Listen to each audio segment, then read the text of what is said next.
qish kelib havo ham sovuyapti. Bu qishga mollarga nima ukollar qilib, nima lichina qildirsak ekan ha? Birinchi navbatda mollarni vaksinatsiya ishlarini qildirib qo'yish kerak bo'ladi. Sababi virusli kasalliklarga qarshi organizmda immunitet hosil bo'lib turadi. Kasallik yuqish ehtimoli juda ham past bo'ladi. Ikkinchi o'rinda qoramollarning ichki tashqi qurtlariga qarshi profilaktik ishlarni olib borish kerak bo'ladi.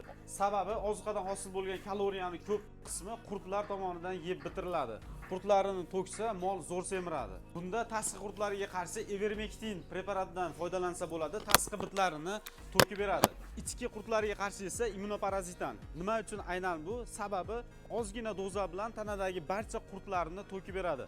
Tanada hech qanaqangi shishlar, abseslar hosil qilmaydi. Bu 6 oygacha tanani qurtdan saqlab beradi. Vitaminlar bilan birgalikda qo'llasa, teri yangilanishini tezlashtiradi.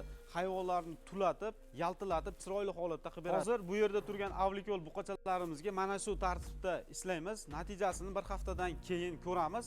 Istoralarda qo'yib boramiz.